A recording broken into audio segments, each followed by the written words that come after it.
महाराष्ट्र में एमएलसी चुनाव के लिए आज होगा मतदान। 11 एमएलसी सीटों के लिए 12 उम्मीदवार चुनावी मैदान में है। पंकजा मुंडे, मिलिंद नार्वेकर समेत 12 उम्मीदवार मैदान में है। तो ये बड़ी खबर इस वक्त की महाराष्ट्र में एमएलसी चुनाव, एमएलसी सीटों के लिए 12 उम्मीदवार मैदान में है। ये बड़ी जानकारी इस वक्त है महाराष्ट्र से, बड़ी जानकारी। 11 सीट पर 12 इस वक्त मैदान में लोग, और ऐसे में महाराष्ट्र में दिलचस्प हो गया बेहद ये चुनाव। महाराष्ट्र विधानसभा चुनाव से महज 3 महीने पहले विधान परिषद के चुनाव हो रहे हैं। ऐसे में सभी राजनीतिक पार्टियों के लिए काफी अहम माना जा रहा है। सभी पार्टियों ने अपनी अपनी जीत सुनिश्चित करने के लिए रणनीति बनाई है। 11 सीट के लिए 12 उम्मीदवार मैदान में। महाराष्ट्र विधान परिषद चुनाव में बीजेपी ने 5 उम्मीदवार को मैदान में उतारा। इनमें पंकजा मुंडे, योगेश तिलकर, परिणय फुके, अमित गोरखे, सदाभाऊ खोट शामिल हैं। इसके साथ ही बीजेपी की सहयोगी शिंदे गुट की शिवसेना ने 2 प्रत्याशी पूर्व लोकसभा सदस्य कृपाल तुमाने, भावना गवली को चुनावी रण में उतारा है। वहीं एनसीपी ने शिवाजी राव गर्जे और राजेश वितेकर को टिकट दिया है। राज्य में विपक्षी पार्टी एमवीए ने 3 उम्मीदवार उतारे हैं। उद्धव ठाकरे गुट की शिवसेना यूबीटी से 1 उम्मीदवार, कांग्रेस से 1 प्रत्याशी और एनसीपी एसपी ने चुनाव में अपना उम्मीदवार न उतारकर भारतीय क्षेत्रकारी कामगार पार्टी के जयंत पाटिल को अपना समर्थन दिया। देखिए, अगर आंकड़ों की बात करते हैं, बीजेपी के पास में 103 विधायक है, कांग्रेस के पास 37 है, शिवसेना उद्धव गुट के पास में 15, एनसीपी अजित पवार गुट के पास 40, शिवसेना शिंदे गुट के पास में 38 विधायक, एनसीपी शरद पवार गुट के पास में 12 विधायक है। इसके साथ ही बहुजन विकास अघाड़ी के पास 3 विधायक हैं, समाजवादी पार्टी के 2, एआईएमएम और प्रहार जनशक्ति पार्टी के 2 विधायक हैं। इसके अलावा peasants and workers party of India 1, राष्ट्रीय समाज पक्ष 1, कम्युनिस्ट पार्टी ऑफ इंडिया 1, क्रांतिकारी क्षेत्रकारी पार्टी 1। इस तरीके से चुनाव बेहद दिलचस्प। और सत्यप्रकाश मेरे साथ इस वक्त मेरे सहयोगी फोन लाइन पर मौजूद हैं। सत्यप्रकाश, आज की तारीख बेहद दिलचस्प इसलिए हो जाती है क्योंकि कुछ ही दिन में महाराष्ट्र में विधानसभा चुनाव है और ऐसे में बाजी मारने के लिए हर पार्टी बेताब है। देखिए, एक तरफ महाविधान परिषद का चुनाव है, दूसरी तरफ सभी पार्टियां अपने अपने विधायकों के आकलन को भी इंतजार कर रही हैं, क्योंकि सबको ये डाउट है, सबको ये संदेह है कि कौन उनके साथ है, कौन उनके साथ नहीं है।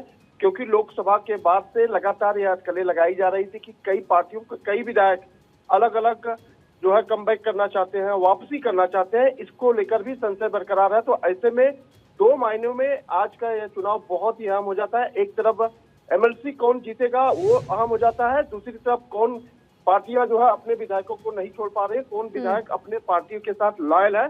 ये दोनों चीजें आज स्पष्ट हो जाएगी। यही वजह है कि सभी पार्टियों ने अपने अपने विधायक को देर रात तक जो है होटलों में संजोए रखा। हालांकि अब से थोड़ी बात सभी विधायक जो है विधानसभा के लिए कुछ करेंगे, लेकिन जिस तरह की चर्चा जो है मार्केट में चल रही है वो बेहद ही खास हो जाती है, क्योंकि मुंबई में एमएलसी का चुनाव है और सभी जो है रिजॉर्ट पॉलिसी के तहत अपने अपने विधायकों को पकड़ के रखे हैं, जिससे कोई छूट कर न जाए। क्योंकि क्रॉस वोटिंग का डर सबको है। अगर क्रॉस वोटिंग नहीं होगी तो जाहिर तौर पर जिसके उम्मीदवार उतारे गए हैं शायद बहुत कम ऐसे लोग होंगे जिनकी जीत हो पाएगी। तो यही वजह है कि क्रॉस वोटिंग का तो गणित क्या कहता है, किसके पास क्या आंकड़ा इस वक्त है? वैसे तो टीवी स्क्रीन पर दिखा भी रहे हैं 1 सीट के लिए मौजूदा स्थिति में 23 वोट चाहिए। तो ये जो एक आखिरी सीट है इसके लिए जद्दोजहद ज्यादा हो रही है, किसके पास उसके लिए कितना आंकड़ा है?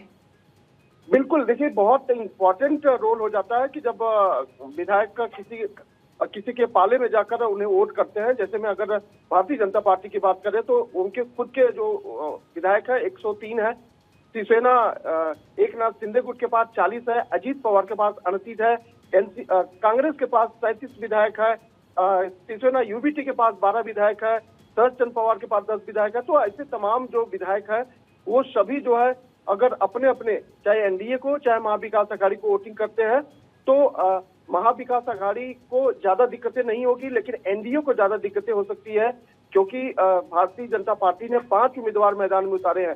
हालांकि 11 सीटों के लिए 12 लोगों ने नामांकन किया है। अब जीत इसमें किसकी होगी वो बहुत अहम हो जाता है।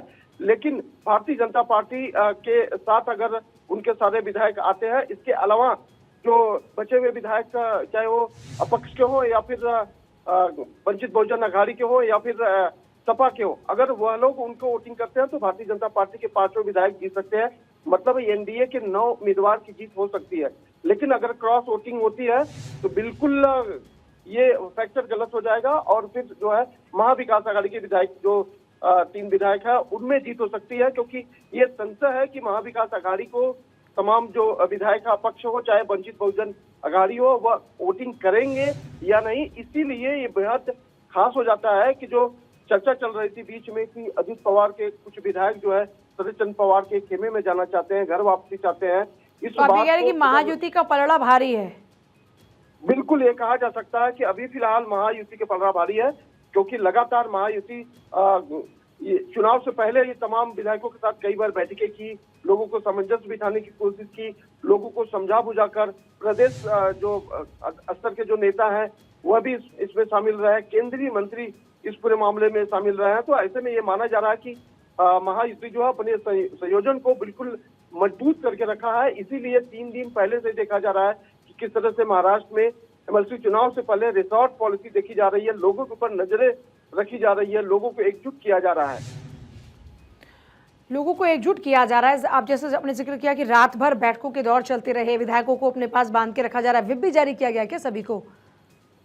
बिल्कुल, ये कहा गया था कि कोई भी अपना फोन बंद नहीं करेगा, कोई भी जो है बाहर नहीं जाएगा, सभी लोगों को जो सुविधा दी गई है होटलों में वहीं पे रहना है किसी भी परिस्थितियों में। एक तस्वीरें तो और भी आई कि एक विधायक का एक्सीडेंट हुआ है, उनके पैर में चोट लगी है, लेकिन वो पट्टी बांधे हुए होटल में व्हील चेयर पर इंतजार कर रहे हैं। तो इस तरह की स्थिति मुंबई में देखने को मिली है और जाहिर तौर पर सभी पार्टियों को यह डर है कि उनके विधायक कहीं टूट न जाए।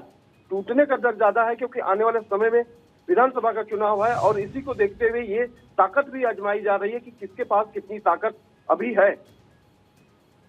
जाहिर तौर पर आपके पास वापस सत्यप्रकाश, देखिए विधान परिषद की 11 सीटों के लिए 12 उम्मीदवार मैदान में हैं और इसीलिए माना जा रहा है कि ज्यादा जद्दोजहद इसलिए नजर आएगी क्योंकि जो यह आखिरी सीट रहेगी उसमें किसके पास में ज्यादा अंक रहेंगे, क्योंकि जिसके पास ज्यादा अंक होगा उसी के खाते में यह सीट जाने वाली है और ज्यादा से ज्यादा एमएससी हमारे खाते में हो, ये प्रयास इस वक्त महायुति और महाविकास आघाड़ी दोनों करते हुए नजर भी आएंगे। राज्य विधानमंडल के ऊपरी सदन के 11 सदस्य 27 जुलाई को सेवानिवृत्त हो रहे हैं और इन सीटों को भरने के लिए ये अहम चुनाव करवाए जा रहे हैं। जिन सदस्यों का कार्यकाल खत्म हो रहा है उनमें अविभाजित शिवसेना के मनीष कायंदे और अनिल परब शामिल है। इसके साथ ही कांग्रेस की पी सातव और वजाहत मिर्जा भी हैं। तो देखिए कुल मिलाकर देखा जाए तो महाराष्ट्र में विधानसभा की कुल 288 सीटें हैं। विधानसभा की मौजूदा स्ट्रेंथ 274 है। ऐसे में विधान परिषद की एक सीट पर जीत हासिल करने के लिए कुल 23 वोट होने चाहिए।